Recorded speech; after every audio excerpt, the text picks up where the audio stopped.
Meski Damar menentang, Nenek Ria memohon Aksa donorkan sumsum tulang belakang untuk Dirga. Hai semua, apa kabar? Selamat datang kembali, semoga selalu dalam keadaan sehat dan juga bahagia ya. Berikut ini akan dijelaskan sedikit sinopsis untuk hari ini, tanggal 10 Juli 2025.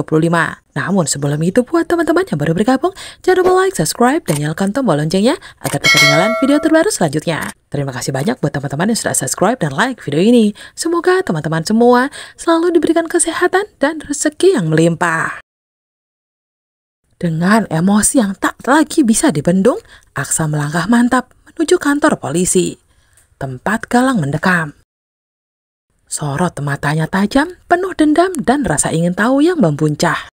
Suaranya tegas saat ia meminta Galang jujur, mengungkapkan di mana dulu ia membuang kedua bayi kembarnya. Namun yang diterimanya bukan jawaban yang menenangkan, melainkan ucapan pedas Galang yang penuh tantangan.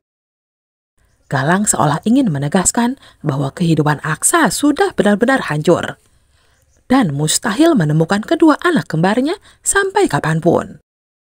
Sekejap saja para amarah di dada Aksa pun meledak.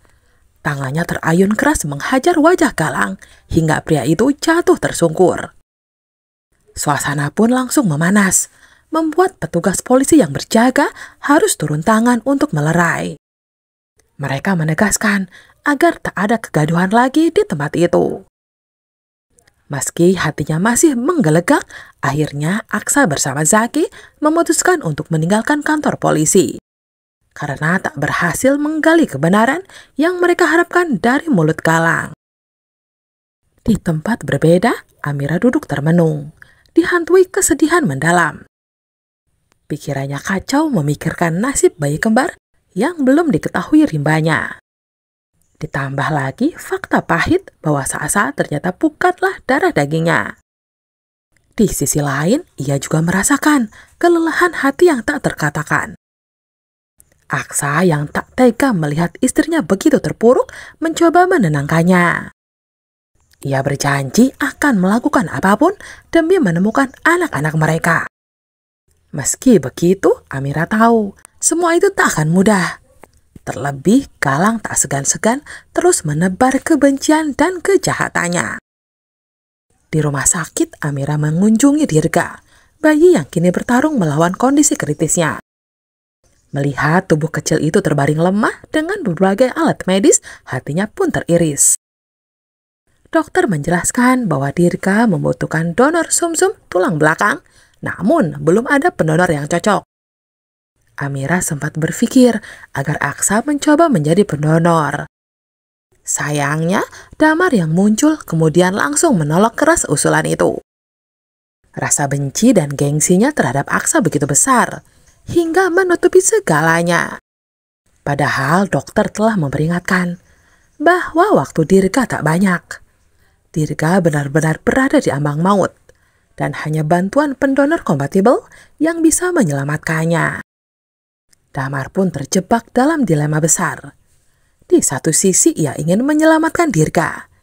Di sisi lain, harga diri dan amarahnya menolak mentah-mentah bantuan Aksa. Tanpa sengaja, percakapan itu terdengar oleh Amira, yang kemudian segera memberitahukan keadaan genting tersebut kepada Aksa. Dengan hati yang gelisah, Amira mendesak Aksa agar tetap menjadi pendonor apapun yang terjadi. Aksa sebenarnya bersedia, namun ia tahu bahwa semua harus melalui persetujuan Damar. Ketegangan kian memuncak hingga akhirnya muncul Nenek Ria, yang dengan wajah memelas meminta Aksa untuk tak memedulikan penolakan Damar demi nyawa Dirga. Permintaan tulus itu membuat Aksa semakin mantap mengambil keputusannya. Sementara itu, di sudut gelap rumah, Hilda tampak berhasil membuka brankas milik Pak Lian. Tangan serakahnya meraup emas batangan dan tumpukan uang dolar bernilai fantastis. Tanpa menunda waktu, ia membawa hasil curian itu kepada Reno di rumah sakit. Reno terlihat girang melihat harta tersebut, karena bagi mereka, uang dan emas adalah jalan menuju kebebasan, sekaligus alat untuk memenuhi ambisi mereka. Setelah itu, keduanya segera menghilang, meninggalkan rumah sakit dalam diam. Di tempat lain, Sora yang dipenuhi rasa cemas memohon pada Reno dan Hilda agar mereka membantu Galang. Ia ingin membebaskan Galang dari jeruji besi dengan menyewa seorang pengacara terbaik. Rasa cintanya pada Galang dan harta hasil curian itu membuat Hilda akhirnya setuju. Meski Reno langsung dibakar api cemburu atas keputusannya itu. Di sudut lain, Amira masih dihantui kegelisahan baru. Sebuah rasa tak percaya yang menyelinap. Mempertanyakan apakah benar selama ini ia bukan anak kandungnya Kusno. Semua itu menambah berat beban di hatinya yang sudah penuh luka. Emosi Aksa dan Amira benar-benar mendidih hingga ke ubun-ubun. Sebab mereka merasa apa yang dilakukan Galang sudah melampaui batas kemanusiaan.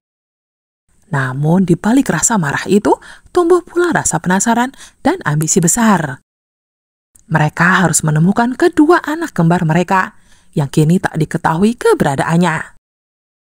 Dengan tekad bulat dan dibantu Zaki, Aksa pun segera melangkah menuju kantor polisi.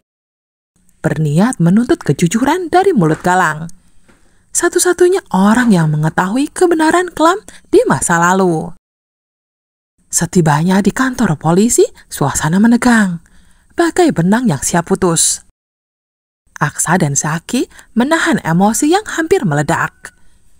Sementara Galang tampak terkejut melihat kedatangan mereka. Tatapan mata penuh dendam dan kemarahan saling bersirobok, membuat ruangan itu seolah semakin sesak. Zaki sempat terpancing emosinya, tak sanggup menahan amarah atas semua kebusukan Galang. Namun Aksa menenangkan, mengingatkan bahwa mereka sedang berada di tempat hukum. Tempat di mana mereka harus tetap menjaga sikap, meski hatinya berkecamuk. Dengan sisa kesabaran, Aksa memaksa Galang untuk berkata jujur. Di mana ia membuang bayi kembarnya, ancaman pun terlontar demi memaksa Galang membuka mulut. Namun bukannya gentar, Galang justru semakin menantang. Ia menolak memberikan jawaban, merasa semua kejahatan yang pernah ia lakukan adalah balasan yang setimpal bagi Aksa dan Amira. Baginya, rasa sakit dan kehilangan yang dialami pasangan itu adalah kepuasan yang layak ia rasakan. Sebagai bentuk dendam yang sudah lama ia pupuk. Meski begitu, Aksa dan Zaki tidak menyerah. Kekecewaan mereka berubah menjadi tekad yang semakin kuat. Sebab mereka percaya kebenaran tak akan selamanya terkubur.